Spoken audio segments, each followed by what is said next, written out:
Introducing ang eduk ng mga paetok ng B.Ed.A 2021 na tumatakbong SK Chairman. Ang pinaka-cute, Malayan Menchi. Ang pinakamatinis na boses, Angela Garonia. Ang sexy hot mom, Daisy Balibanes. Ang mga tahimik sa room, Camacho Kathleen, Sarah Nicole, Nora Mosi. O teka lang, wait, kumalma ka. Siya naman si Maria Grace Lorenzo. The sexiest, Julian Bulura, Jonalyn Velasco, not the least, Renato Chalamet. So ayun guys, andito kami sa Pambansang Museo na itinatag ng Maynila noong October 29, 1901 sa isang Museum of Ethnology. So ayun nga, sa Fine Arts Museum. So 20th century painting of Felix Resurrection Hidalgo. What's up mga eduk na mga pa-eduk, diba natatawa pa nga? So, Juan Luna Waynabeche, 1857, Badok Ilocos Norte, 1899 Hong Kong. So, Alfonso XIII in Calvallo and Alfonso XIII na horseback and circa 1898 Oigan Panes. So, mi harmony na Suresa Calceda in the Proteza de Santiago, may brother na Awisa in Portantiago. Diba? Nag-rap? The El Governor Y.L. Obispo 1896 is an oil painting by Filipino artist Felix Resurrection Hidalgo. It shows Don Gomez Perez Dasmariñas, 7th Governor and Captain General of the Philippines, and Fray Domingo de Salazar, a Dominican friar and first Bishop of Manila, deliberating about the dispatch of a military expedition to the fort at the Ternate in the Moluccas, part of present-day Indonesia, which controlled the lucrative club trade in 1593, while the ship the governor manned was moored in the island of Kaka, just off the coast of Luzon. The Chinese rowers staged a mutiny in which he was killed. Resurrection Hidalgo is a contemporary of Juan Luna. His work, Virgines Cristanias Expuestas as Populacio, won a silver medal at the Exposition Nacional de Bellas Artes in Madrid, Spain in 1884. The same competition in which Luna attained a gold medal for his story. This painting used to hang in the Malacanang Palace soon after Resurrection. Hidalgo completed it in 1896. During the second term as Spanish Governor-General of the Philippines, Fernando Primo de Rivera y Sobremonte, who is also the first Marquess of Stella. In 1936, former United States Governor-General Francis Burton Harrison, then political advisor on the transition of Commonwealth of the Philippines, wrote on his diary that it was the Philippine President Manuel L. Quezon's favorite painting and had it hung prominently and literal in the Malacanang. Eventually, it was transferred to the National Museum of the Philippines, where it has remained. For the second door of Museum Fine Arts, so we are here to inspire the National Dr. Roselso, the national hero in arts.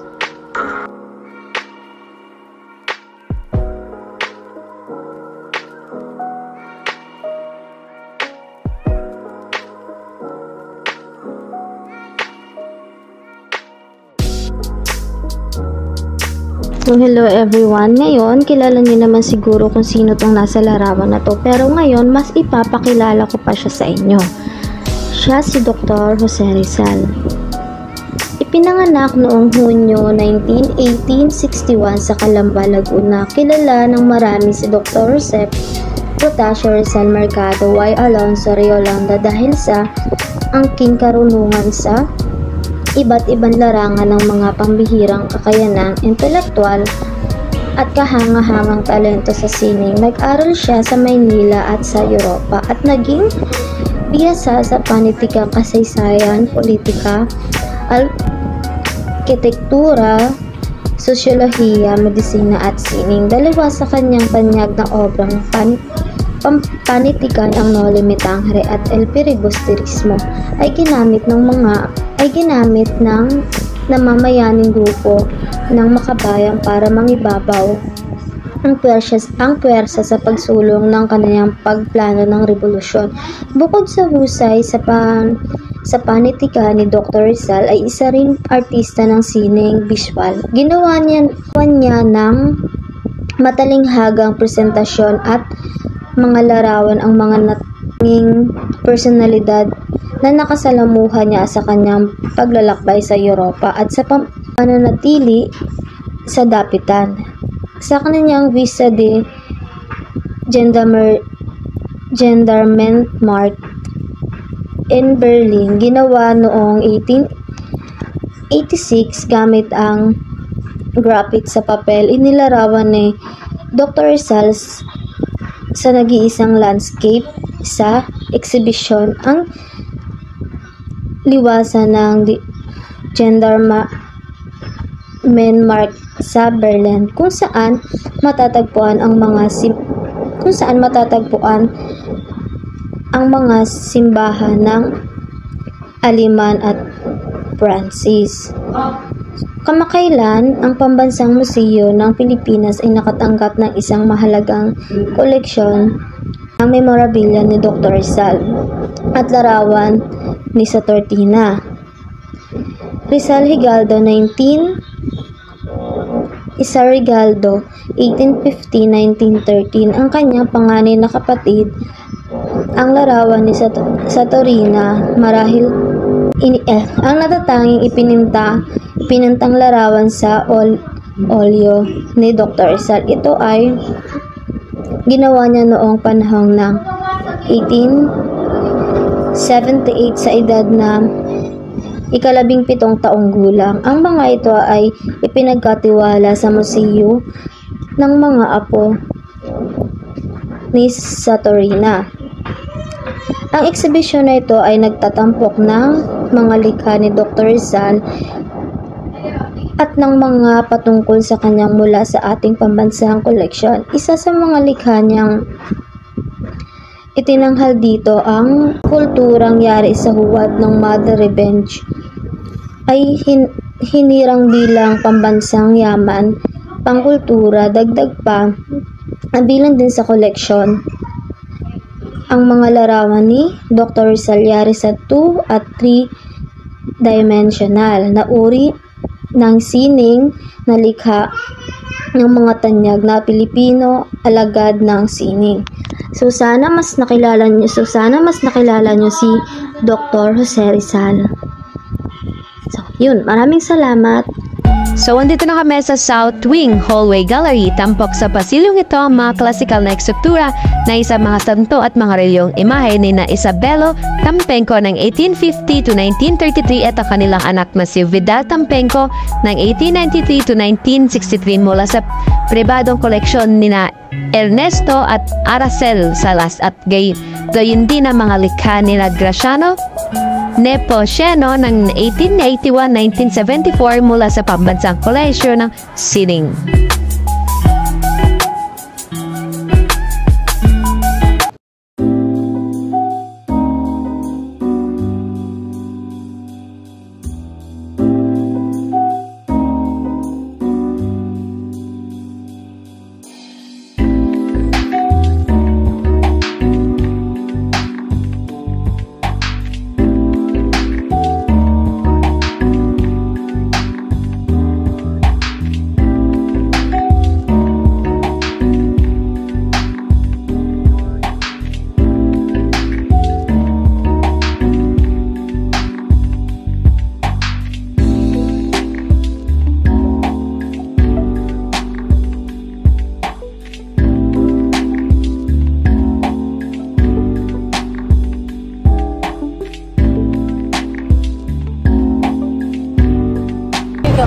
So what's up mga eduk na pa-eduk? So our next destination is anthropology. So let's go. So sobrang init po guys.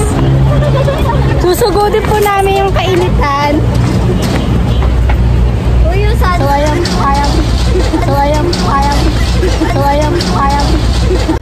Kaya pa ba today? Kaya pa ba mga eduk? Sobrang init po. So what's up mga eduk na pa-eduk? We are here in our final destination, Aranda! Ang aking mga eduk na paetok ay mga pagod na, pero laban lang. Tayo ay pupunta sa ating next destination. So ayan, Nakikita niyo yung mga tao sa likod, mga minions ko yan, ang tagal maglakad. O sige, pasayaw-sayaw na lang si Velasco dahil pagod na. So, hintayin nyo, yuyu. Grabe talaga yuyu virus. So ayan, arat na. Tara't pumasok sa Kislap Diwa at tignan natin kung ano nga ba ang meron dito. Pasok na mga minions.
Hey, what's up?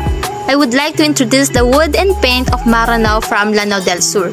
First is Bagulong, rice paddy leveler, and the second Pangaras, other terms Haro, Kokoong, Yoke, and the last Parabuat, and other term is Plow. Kokoong is a place around the Carabao neck to Paul, the Bagulong, Pangaras, or Pabuat. During Maranao farmers' preparation of the paddy for planting. Ochre, motifs such as the naga, serpent-like, and armalis, combination of fern, leaf, and bud, are wood carving decoration particular among the Maranaos. And so, most of the artwork of Maranao are designed with ochre, famously known for their artworks. Ochre is a flowing and geometric design used by the Maranaos to beautify their artworks, like Mamandyang, Awang, or Dogo Boat, Torogon, and their cultural attires were some of Maranao artwork that have an ochre-inspired design. And that's all. Thank you.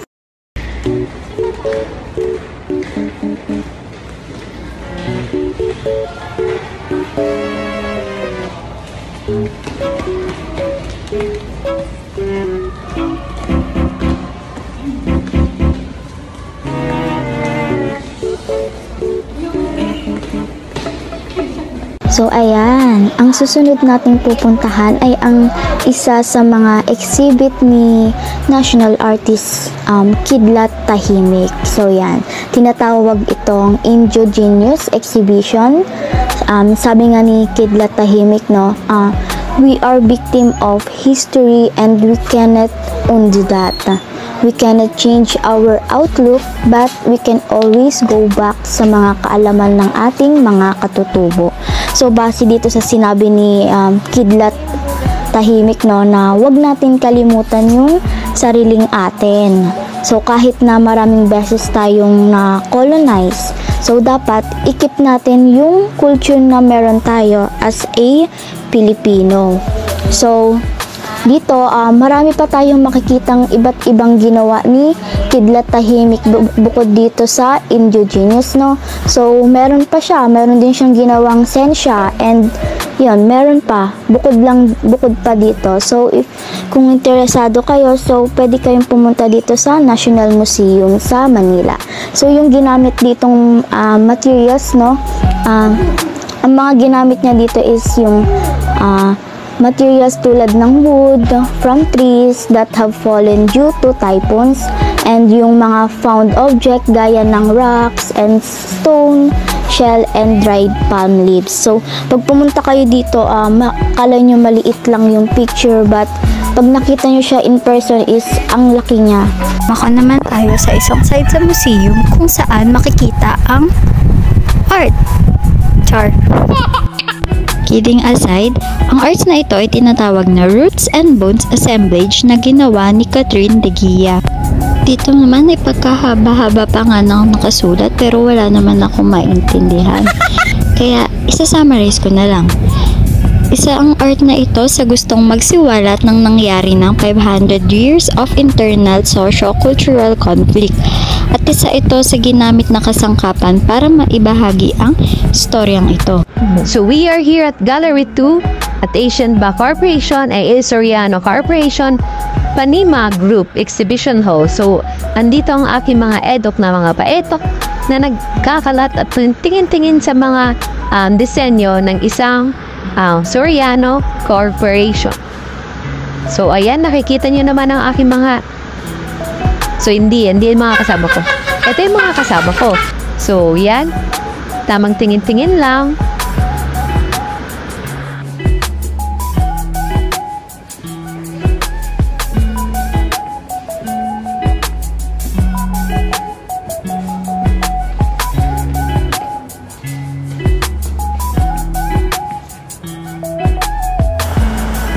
Hi guys, so I am Binatong Sharamisi. So we are here at Alamat, revisiting Philippines folklore here in National Museum of Anthropology. So this Alamat Philippines revisiting folklore is throughout the collection of paintings. So tara tignan natin, and sculpture on loan from the J Studio. That exhibition pays a nostalgic tribute to the stories that have contributed to the shaping the Filipino psyche.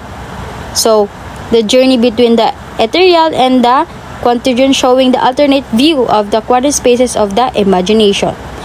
At the core of this exhibition, visitors may now explore the intersection of pre-colonial oral history and the future science fiction of this. Tignan mo yung mukha. Mukhang nakakatakot pero hindi naman talaga. So ayun, let's explore and enjoy. Hi every person, my name is Julian Buluran and I'm here to know them more. Gusto niyo po bang unahin ko ito? Ako ayoko. Dahil desisyon ako, ito ang uunahin ko. Ito po ay ang mansusupsop o mansisipsip na ipininta ni Albert Hell Prias. Ito po ay isang masamang espiritu na nambibiktima ng mga buntis, tulad ng tik-tik. Lumilipad ito sa bubong ng mga bahay at pinapahaba ang malasinulid nilang dila hanggang sa makaabot sa tiyan ng biktima. Sinusupsop nito ang lahat ng dugo kasama ang sanggol sa loob ng biktima hanggang sa ito ay tuluyang mamatay. O diba, nakakatakot at nakakadiri. Kaya kung ako sa inyo, hindi muna ako magbubuntis. Next naman is ang ipininta ni Dante Palmes na tandang o time fades. And dahil wala akong nahagilap na information online, nagtanong na lang ako sa mama ko. And ang sabi niya, ang alam niya lang daw is nagpuputakan at nagiging balisa ang mga ito kapag nakakita ng mga laman lupa. So ayun pala yun mga guys, akala ko panabong. Next naman po is ang Bakunawa na ipininta ni Bong Salazar. Ang Bakunawa daw po ay isang dragon na mitolohiyang Pilipino na kadalasang kinatawanan bilang isang malahiganting serpenteng pangdagat. Also, it is believed to be the cause of eclipses, earthquakes, rain, and wind. So next ay si Malakas at si Maganda na ipininta ni Wellers Vicencio. So sa mitolohiyang Pilipino, particular sa mito ng paglikha, si Malakas at si Maganda ay ang pangunahing tauhan sa kwentong bayan ng mga Tagalog na kung saan isinasalaysay ang pagbuo ng mga pulo na tinatawag na ngayon bilang Pilipinas. Taray, pati mythology by partner na rin.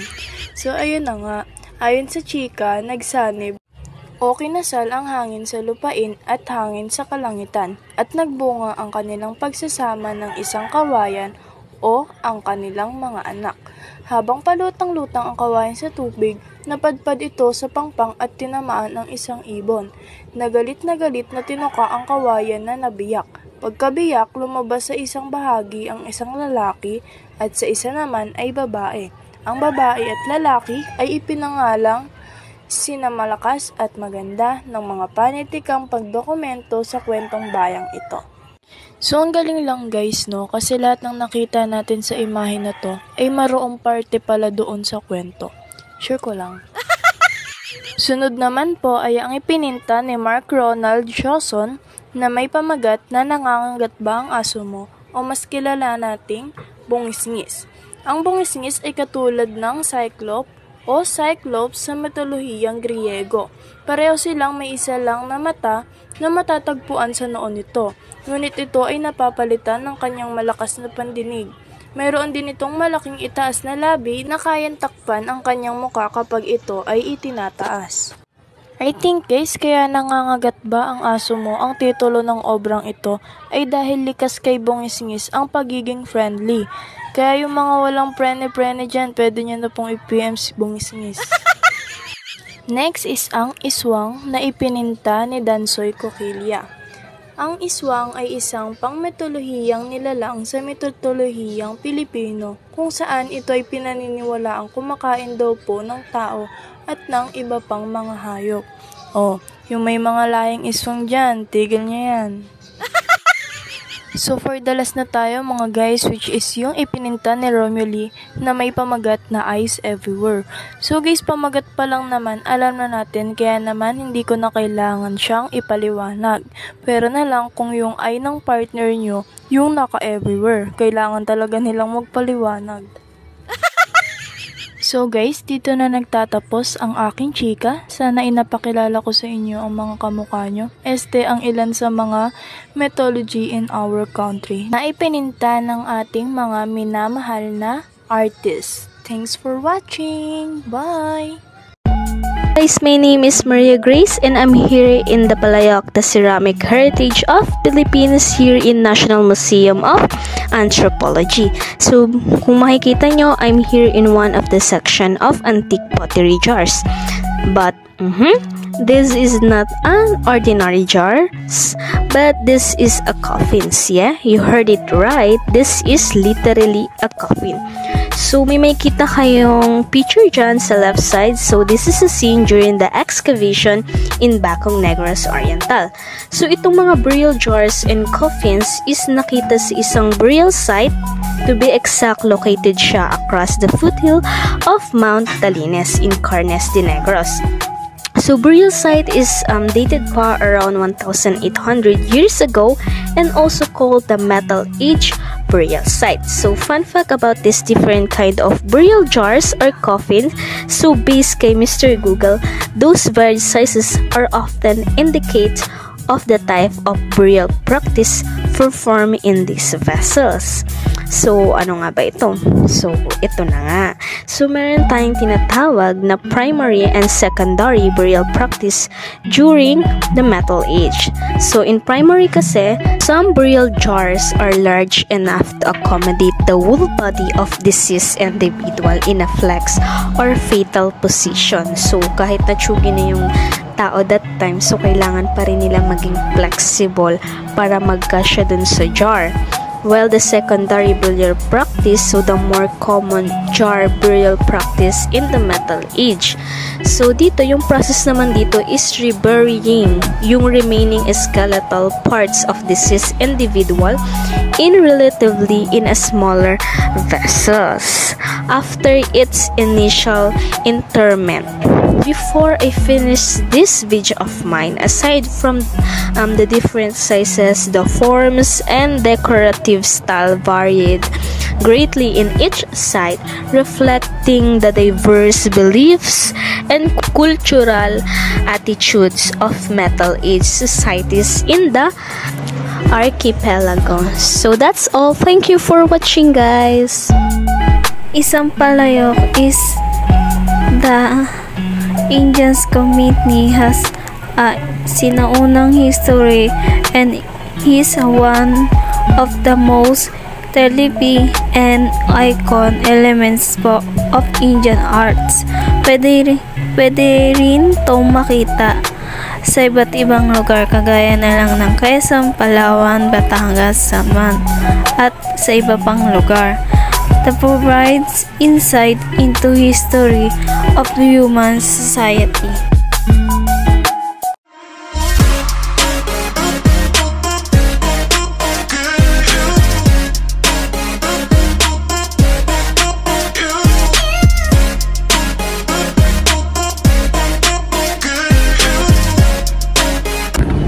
So, what's up?